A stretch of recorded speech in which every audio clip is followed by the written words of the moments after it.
യുവതി യുവാക്കളെ, എന്താണ് നമ്മുടെ ഇപ്പോഴത്തെ അവസ്ഥ? എല്ലാവരും സമയം കൊല്ലുകയല്ലേ. നല്ല കാര്യത്തിലേക്ക് ആർക്കും സമയമില്ല. ഒഴിവുള്ള സമയം മുഴുവനും ഫേസ്ബുക്കിലും വാട്സപ്പിലും കഴിച്ചുകൂടുകയല്ലേ.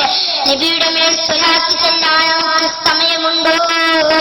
നബിയുടെ മേൽ സ്വലാത്ത് ചൊല്ലി നാം ആനന്ദം കാണണം, അതേരമായി മാറണം. സ്വലാത്ത് ചൊല്ലുമ്പോൾ മറമിങ്ങി രാത്രി കിടക്കുമ്പോൾ സലാം. എന്ത് രസമാണ് രാത്രി അങ്ങ് കെടുക്കാൻ, ഹബീബിന്റെ ദർശനമാണ്. പകലൊന്ന് നടക്കാൻ എന്ത് രസമാണ്, ഹബീബിന്റെ ചര്യയാണ്. അങ്ങനെയുള്ള ജീവിതം എന്ത് രസമാണ്. ഹബീബിനെ പറഞ്ഞ് നെട്ടണം, പറന്ന് ചെലവടിഞ്ഞ മദീനത്ത് വീണാൽ ബക്കീലൊരു ഖബർ കിട്ടും. നടന്ന് കാലൊടിഞ്ഞ മദീന അതിർത്തിയിൽ വീണാൽ ഹബീബിന്റെ അടുക്കൽ ഒരു പ്രതിഘടന കിട്ടും. പാടി കുഴങ്ങിട്ട് ഹബീബിനെ പറഞ്ഞു നിർത്തിയാൽ അവിടുത്തെ ശുപാർശ കിട്ടും. അതല്ലാതെ വേറെ പ്രതീക്ഷയുമില്ല. ചെറുപ്പക്കാരാ, ഇവിടുന്നൊരു 10 സ്വലാത്ത് ചെല്ലാം. റസൂലുള്ളാഹിനെ കാണണമെന്ന നിയ്യത്ത് വേണം. ആ ഹബീബിനെ കണ്ടുകൊണ്ട് മരിക്കണമെന്ന ആശ വേണം. ആ ഹബീബിലേക്ക് ലയിച്ചു നിൽക്കണം.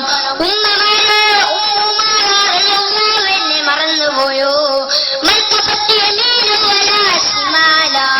വലത്തോട്ട് തിരിഞ്ഞാലും ഇടത്തോട്ട് തിരിഞ്ഞാലും ഉമ്മുമാരെയാണ് റസൂലുള്ളാഹിന്റെ പത്രശ്ശിന് വേണ്ടി.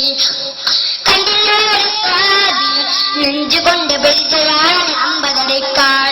കണ്ടില്ലേ വേറെ സ്വഹാബി മുതുകൊണ്ട് ബലിജയാണ് ഹബീബിനെ സംരക്ഷിക്കാൻ. കണ്ടില്ലേ കൊഞ്ഞു ഹബീബിനെ താങ്ങിപ്പിടിച്ച് കൊണ്ടുപോയി യോധമയുടെ ചാരത്ത് കയറാൻ. മോനെ, റസൂലുള്ളാഹിനോടുള്ള പ്രണയമല്ലാതെ ഈ ജീവിതത്തിൽ രക്ഷപ്പെടാൻ പ്രണയമില്ല. ഹബീബിന്റെ രോമമെടുക്കാണ്ട് കൈക്കവേദമില്ല.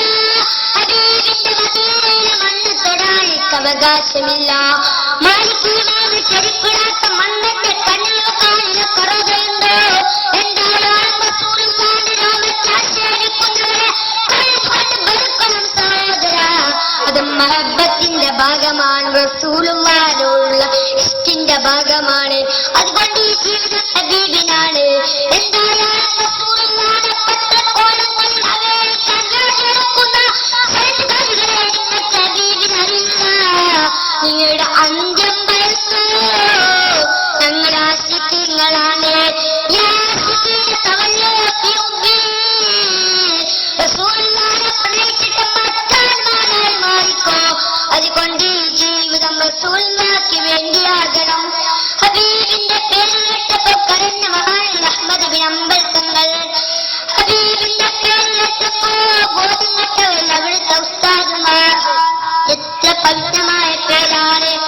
ഒരു സഹാബിയുടെ മകന്റെ പേര് മുഹമ്മദ് എന്നാണ്. ആ മകൻ കുരുത്തക്കേട് കാണിച്ചു. വേലായ പേര് വിളിച്ചു. പത്തുന്ന മകന്റെ പേര് മാറ്റി. റസൂലുള്ളാഹിന്റെ പേരിന്റെ മുമ്പിൽ എടാതി വിളിക്കാൻ കാരണമായി കൂടാ. ആ സ്നേഹമാണ് മോനെ റസൂലുള്ളാഹിനോട് വേണ്ടത്. അതുകൊണ്ട് ഇവിടെ മതമുള്ളവനും മതമില്ലാത്തവനും ബിൽ അക്കാര്യനും ചാനകളിൽ പ്രസ്താവനയെടുക്കാൻ വേദിയൊരുക്കുന്ന ആളുകൾ, അവരുടെ അവസ്ഥ കഷ്ടം തന്നെ. ഇവിടുന്ന് മദീനയിലേക്ക് ഒരു 10 സ്വലാത്ത് ചെല്ലണം.